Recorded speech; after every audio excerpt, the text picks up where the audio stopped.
तो आज हम एक ऐसे सनसनीखेज टॉपिक के बारे में बात करेंगे जिससे सवाल पूछे ही जाते हैं, खासकर लड़कियों को। एक पर्टिकुलर एज के बाद तो पूछा ही जाता है, लड़कों को भी पूछा जाता होगा, पर लड़कियों को तो लोग परेशान कर देते हैं। और आप समझ ही गए होंगे वो टॉपिक क्या है। वो टॉपिक है शादी। अब क्या है कि जो मोहल्ले की आंटियां होती हैं उनको बहुत दिक्कत होती है। मतलब उनको ऐसा लगता है कि हम लड़कियां उनका खा रहे हैं या उनसे अपनी कॉलेज की फीस भरवा रहे हैं या कुछ बोझ वो अपने सर पे लेके चल रही हैं कि शादी कब होगी। मेरे कॉलोनी में भी एक दो आंटी ऐसी हैं जिनको बहुत परेशानी है शादी कब होगी, और वो आपको ऐसे देखते हैं कि सर 60 साल की रिटायर्ड लाइफ वाला कोई इंसान हो। क्योंकि उनके लिए तो भाई आप एक पर्टिकुलर एज से ऊपर चले गए तो आपको शादी तो करनी ही है। आप शादी कर रहे हो नहीं कर रहे हो उनके लिए सवाल नहीं होता, उनके लिए सवाल होता है शादी नहीं हो रही है, क्यों नहीं हो रही है, कोई कमी है, कुछ शारीरिक कमी है, कुछ मानसिक कमी है, कुछ कमी है भाई तभी तो। और ये उनके गॉसिप का, किटी पार्टी का जो होता है वो टॉपिक होता है, ठीक है ना। और खुद पूरा गॉगल्स लगा के ड्राइव करने वाली होती हैं ये आंटियाँ। लेकिन जब when it comes to you, किसी एक ऐसी लड़की पर, तो उनको बहुत जजमेंटल हो जाना पड़ता है। पेरेंट्स से सवाल पूछती हैं अभी तक क्यों रखा हुआ है, ऐसा एज इफ़ कि हम कुछ ऑब्जेक्ट हैं कि हमें रखना है, ठीक है। खुद के उनके इन लॉज ने उनको रखा हुआ था, भले ही कितनी भी पनौती रही हो वो लाइफ में, लेकिन दूसरों से सवाल वो ज़रूर पूछती हैं। तो जो लोग मुझे पर्सनली जानते हैं वो समझ रहे होंगे कि मेरा कटाक्ष किस पर है। पर अब मैं बात करती हूँ कि ये टॉपिक लड़कियों से बहुत पूछा जाता है। और लोग कहते हैं कि लड़कियों की शादी की जो सबसे सही उम्र है वो 22 से 25 साल है। कुछ दिन पहले के भारत में, कुछ सालों के पहले के भारत में और भी कम थी। फिर बहुत सारे एक्ट्स आए जिससे शादी की उम्र डिफाइंड हुई। पर समाज की माने, मिडिल क्लास समाज की माने, तो लड़कियों की शादी की उम्र 22 से 25, और थोड़ा हायर मिडिल क्लास में माने तो 25 से 28 वो मैक्सिमम है। 28 को तो बहुत बूढ़ा देखते हैं, मतलब उसको तो ऐसा देखते हैं कि ये लाठी वाठी लेके चलती होगी, ठीक है ना। क्यों? क्योंकि आप उस एज में कच्चे होते हैं, कच्चे होते हैं। और आप किसी भी कॉम्पिटिटिव एग्ज़ाम की एज देखो, जनरल की जो एज होती है, मैं रिजर्व कैटेगरी की और हैंडीकैप्ड की बात नहीं कर रही, वो एज बहुत टेंडर होती है। बहुत सारे एग्ज़ाम्स की 25 तक होती है, हायर एग्ज़ाम्स की 28 तक होती है, ठीक है। उससे ज़्यादा नहीं होती। रीज़न क्या होता है कि आप कच्चे होते हैं, आप टेंडर होते हैं, आप किसी भी तरीके से मोल्ड हो सकते हैं, आपको ढाला जा सकता है, आप में नए विचार डाले जा सकते हैं, आपको कुछ समझाया जा सकता है। पर एक सर्टेन एज के बाद जब आप मैच्योरिटी देख लेते हो, आप इंडिपेंडेंट हो जाते हो, आप कमाने लग जाते हो, तो फिर आप किसी की बातों में आना बंद कर देते हो। और लड़कियों को एक पर्टिकुलर एज में ही शादी करने के लिए इसीलिए बोला जाता है ताकि उसके दिमाग में पूरा डाल दे कि तुम क्यों बनी हो। पहले उसको सिखाया जाएगा तुम अच्छी बहू बनने के लिए बनी हो, अच्छी पत्नी बनने के लिए तुम्हारा जन्म हुआ है।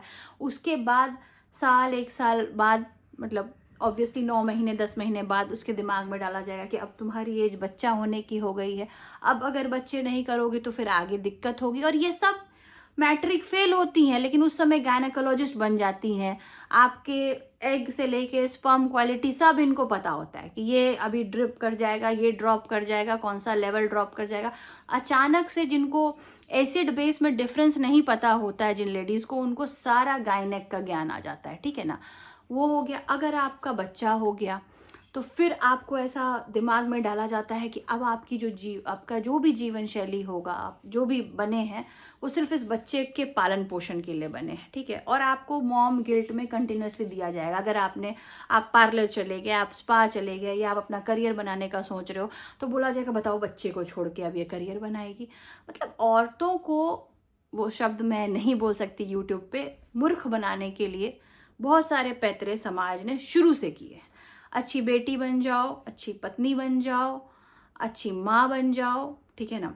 सास के साथ शायद मैं ये शब्द जोड़ पाऊँ ना जोड़ पाऊँ, शायद अगर सास को अच्छा बनाने के लिए समाज इतना प्रेशराइज करता तो आज बहुत सारे घर सुखी होते और बहुत सारे दहेज के कुप्रथा के चलते जो भी मौतें हुई हैं वो नहीं हुई होती। लेकिन हमेशा से अच्छी बहू, अच्छी बेटी, अच्छी माँ, उसके बाद आप अपना सब कुछ लूज़ कर दो, ठीक है। आपको बस इसी एंटिटी में रहना है, लूज़ योर सेल्फ कम्प्लीटली।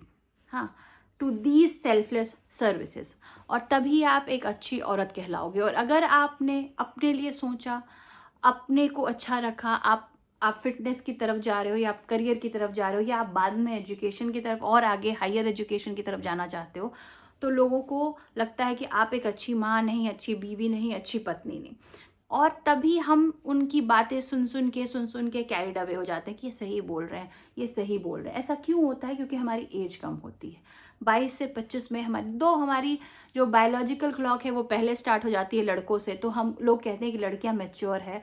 और लेकिन लड़कियों को आप इजीली मैनिपुलेट कर दे सकते हैं, क्योंकि वो इमोशन से चलती है। लड़कियां जो है वो इमोशनल बीइंग होती है, वो शायद ही लड़कों जैसी प्रैक्टिकल होती है। तो अगर आप उनके दिमाग में कॉन्स्टेंटली रिइंफोर्स करेंगे, तुम अच्छी पत्नी नहीं, अच्छी बहू नहीं, अच्छी माँ नहीं, तो शायद हम एक आधा दिन के बाद ये फील करने लगे कि हाँ, हम ही में कुछ कमी है, मेरा ही कुछ कसूर है। और यही कारण है कि समाज आपको एक पर्टिकुलर एज में ही शादी करने के लिए फोर्स करता है।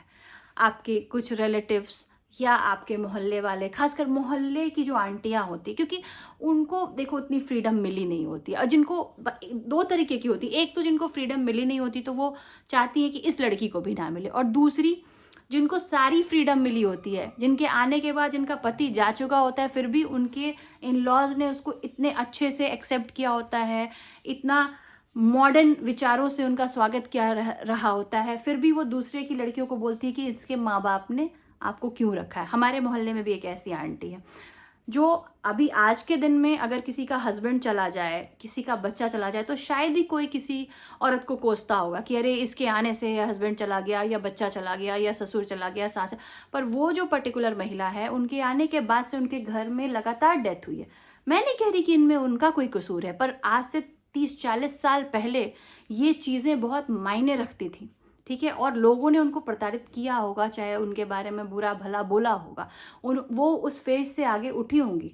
आई am not denying to this fact. लेकिन वो एक ऐसी महिला है हमारे मोहल्ले की जो दूसरी लड़कियों को जज करती हैं और बोलती हैं कि इनके क्यों रखा हुआ है, इसके परिवार ने, इसके माता पिता ने इसे अभी तक। वो ये वर्ड यूज़ करती हैं, रखा हुआ, एज इफ़ कि हम एक ऑब्जेक्ट हूँ। तो आप सोचो कि ये इस तरीके की जो दोगली महिलाएं होती हैं, जिन्होंने खुद सारी फ्रीडम, सारी लिबर्टी इंजॉय की होती है, बड़ी गाड़ियाँ चलाती है, गॉगल्स लगाती हैं, रात में नाइट आउट करती हैं, इस उम्र में अफेयर करती हैं, अबला होने का चोगा पहनकर किसी और कॉलेज के प्रोफेसर से अफेयर करती हैं, लेकिन दूसरी लड़कियों को जज करती हैं। ये मुझे लगता है कि ऐसी टॉक्सिक आंटियाँ हर मोहल्ले में होती होंगी, हर मोहल्ले में होती होंगी, और आप उनको फेस कर रहे होते हो। और हम लड़कियों को ये सब सुनना पड़ता है। हम में से किसी के पेरेंट्स बहुत स्ट्रांग होते हैं, जैसे कि मेरे पेरेंट्स को बिल्कुल फ़र्क नहीं पड़ता। मेरे फादर तो खासकर बोलते हैं कि सर्टिफिकेट कौन इशू कर रहा है, ये देखो कि सामने वाला कौन है जो तुम्हें सर्टिफिकेट इशू कर रहा है, कैरेक्टर सर्टिफिकेट इशू कर रहा है, तुम्हारी दिनचर्या में सर्टिफिकेट इशू कर रहा है। तो मेरे फादर तो इस तरीके के, and I am blessed to have such family, कि आज भी मेरे पापा चाचा अगर मेरे से गुस्सा होते हैं तो इस बात पे नहीं होते कि तुमने शादी के बारे में क्या सोचा, या तुम शादी क्यों नहीं करना चाहती। वो आज भी ये गुस्सा होते कि तुमने हिंदू का ये एडिटोरियल नहीं पढ़ा, इंडियन एक्सप्रेस का ये एडिटोरियल नहीं पढ़ा, ये एग्ज़ाम तुमसे कैसे छूट गया, ये जुडिशियल नोटिफिकेशन तुमसे कैसे रह गया, इस जजमेंट के बारे में तुम्हें पढ़ना चाहिए था।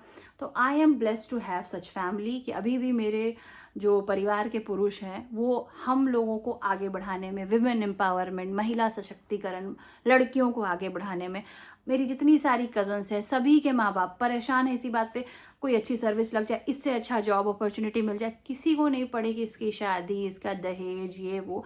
लेकिन शायद सारी लड़कियां ऐसी नहीं होती होंगी, और वो लड़कियां जो स्ट्रगल कर रही होगी अपने माँ बाप को समझाने में कि क्यों हमें अभी शादी नहीं करनी है। मुझे पता है कि आपका स्ट्रगल बहुत ही ज़्यादा एफर्ट खोजता होगा, क्योंकि मैं अपने दोनों प्रोफेशन में ऐसी बहुत लड़कियों से मिलती हूँ जहाँ पे उनको घर में ये समझाना पड़ता है कि हमें शादी क्यों नहीं करनी या अभी क्यों नहीं करनी। तो आप अपना पॉइंट बिल्कुल फर्म रखें कि क्यों नहीं करनी है और कब करनी है। पहले आप अपने आप को फाइनेंशियली इंडिपेंडेंट करें, ताकि आपको जो ये मॉम गिल्ट, ये डॉटर इन लॉ गिल्ट और ये वाइफ गिल्ट दिया जाएगा कि तुम अपना करियर देख रही हो, तुम अपने हस्बैंड का नहीं देख रही हो। क्योंकि लोग लड़कियों को, चाहे वो पढ़ी लिखी हो, चाहे वो एवरेज पढ़ी लिखी हो, या चाहे वो बहुत अच्छा जॉब कर रही हो, उनसे यही एक्सपेक्ट करते हैं कि तुमको ये सब साइड है। तुम अच्छी तभी कहलाओगी जब तुम घर आके अच्छा खाना बनाओगी, अपने पति का अच्छे से ध्यान रखोगी, अपने सास ससुर का अच्छे से ध्यान रखोगी, बच्चे पैदा करोगी, बच्चे पे बच्चे पैदा करोगी, ताकि अगर लड़की हुई तो फिर लड़का पैदा करोगी, तो ताकि तुम्हारा वंश आगे बढ़े। इन सब चीज़ों में उलझा के उनको रखा जाता है, और फिर कहते हैं लड़कियों की एज तो जल्दी एक्सपायर हो जाती है, जल्दी बुढ़ापा आ जाता है। आप उनको इतने कांस्टेंट स्ट्रेस में रखोगे। एक तो लड़कियों को बॉडी स्ट्रेस देता है। एक लड़के के लिए 1 महीना एक जैसा हो सकता है, पर एक लड़की के लिए 1 महीना 4 फेजेस में डिवाइड होता है। जो भी पढ़ाई, जिन्होंने भी बायोलॉजी की पढ़ाई या थोड़ी मोड़ी पढ़ाई की होगी, वो जानती होगी कि 4 फेजेस में लड़कियों का महीना डिवाइड होता है। Hormonal changes, moods ups and down, mood swings, बहुत चीज़ें होती हैं, पर लड़कों के लिए 1 महीना एक जैसा होता है। 1 तारीख भी एक जैसी होती है, 30 तारीख भी एक जैसी होती है। उसके बाद इतना कांस्टेंट प्रेशर देना शादी का, शादी हो गई तो बच्चों का, बच्चे हो गए तो दूसरे बच्चे का, मतलब उसके बाद फिर अपने सास ससुर का, अपने घर बार का, होम मेकर, और ऐसा डिवाइन डिवाइन चोगा पहना के, मुकुट पहना के उनसे सारे इमोशनल काम लिए जाते हैं, ताकि वो इन सब में उलझ के रह जाए और खुद को भूल जाए कि तुम भी एज एन इंडिविजुअल एक एंटिटी हो, एग्जिस्ट करती हो इस धरती पर, अकेली आई हो और अकेली ही जाओगी। तो मैं हर उन लड़कियों से बोलना चाहती हूँ कि अगर आप स्ट्रगल कर रहे हैं, शादी नहीं करनी है या लेट करनी है, या जब आप इंडिपेंडेंट हो जाए तब करनी है, तो बिल्कुल भी समाज से मत डरो, क्योंकि समाज आपका खर्च नहीं चला रहा। हाँ, दुर्भाग्य कब है, आप अनफॉर्चुनेट कब हो, जब आपके पेरेंट्स नहीं समझ रहे। उस केस में मैं ज़रूर बोलूँगी कि आप अनफॉर्चुनेट हो, क्योंकि पेरेंट्स तो एक ऐसी एंटिटी होती है, एक ऐसा ब्लेसिंग होता है भगवान का धरती पे, एक ऐसा रूप होता है जो अपने बच्चों को हर चीज़ में सपोर्ट करते हैं और सुनते हैं। और अगर आपके पेरेंट्स नहीं समझ रहे तो सही में फिर आप एक दुविधाजनक स्थिति में हो। लेकिन अगर आपके पेरेंट्स समझ रहे हैं, और मोहल्ले की कुछ आंटियां जो खुद इस उम्र में अफेयर कर रही हैं और आपको पॉइंट आउट कर रही हैं कि आप शादी क्यों नहीं कर रहे, या मोहल्ले के कुछ ऐसे मर्द जो अभी भी औरतों में, खासकर बच्चियों में खासा इंटरेस्ट रखते हों, वो आपके कुछ काम को या आपके जॉब को ख़राब बोल रहे हों, तो आप उनसे मत डरो। रिलेटिव्स का क्या है, आपको फैमिली फंक्शन में या गैदरिंग में उनसे मिलना पड़ेगा। आप इग्नोर करो, कोशिश करो कि आपने जो डिसीजन अपनी लाइफ के लिए लिया है, सोचा है इंडिपेंडेंट होने का, फाइनेंशियली इंडिपेंडेंट होने का, ताकि कल हो करके आपको अपने हस्बैंड से ना पूछना पड़े कि क्या मैं घर जाऊं, क्या मैं ये पैसे अपने फादर को भेजूं, आज क्या मेरे फादर रिटायर कर गए हैं, उनको मेडिकल एड चाहिए, उनको अच्छे अस्पताल में अपना चेकअप कराना, तो क्या मैं पैसे भेजूं, क्या मम्मी की बहन की बेटी की शादी है तो क्या मैं 50,000 उनको ट्रांसफ़र कर दूं। आपको ये पूछना ना पड़े। आप इतने केपेबल हो, आप कमा रहे हो, आपके माता पिता ने भी आपको उतने ही मुसीबतों से पाला है जितना कि एक लड़के को पाला होता है, जितना आपके सास ससुर ने आपके पति को पाला होता है। तो आपको पूछना ना पड़े, अपने घर जाने के लिए पूछना नहीं पड़े, कभी ना पड़े, किसी स्थिति में ना पड़े। बस आपको बताना है कि हाँ मैं जा रही हूँ। अगर आप एक जॉइंट फैमिली सेटअप में हो, वहाँ कुछ बड़े हैं, तो बिल्कुल आप उनको बताओ कि हाँ मुझे जाना है। मैं डिसरिस्पेक्ट करने नहीं बोल रही, ठीक है, मैं स्यूडो फेमिनिज्म की बात नहीं कर रही, मैं बात कर रही हूँ सशक्तिकरण की, कि खुद में इतना बुलंद हो जाओ कि कल हो गया कि आपके माँ बाप ने भी जो स्ट्रगल किया है आपके लिए, चाहे आपके एजुकेशन के रूप में, आपकी शादी के रूप में, आप वापस उनको दे पाओ। क्योंकि माँ बाप से बड़ा इस दुनिया में कोई नहीं है और आपका कोई सपोर्ट नहीं कर सकता। तो मुझे नहीं लगता कि शादी करने की करेक्ट एज क्या होती है, और जो समाज बताता है वो तो बिल्कुल ही नहीं होती है। शादी करने की करेक्ट एज वही होती है जब आपको फील हो कि आपको एक पार्टनर मिल रहा हो, ना कि आपको एक पति मिल रहा हो, ठीक है ना। क्योंकि घर आपको छोड़ना है, सरनेम आपको बदलना है, वो आपकी चॉइस होनी चाहिए। बच्चा कैरी करना है नहीं करना, ये भी आपकी चॉइस होनी चाहिए। और ये कोई स्यूडो फेमिनिज्म नहीं, ये फेमिनिज्म है, मेरा शरीर मेरी चॉइस, ठीक है ना।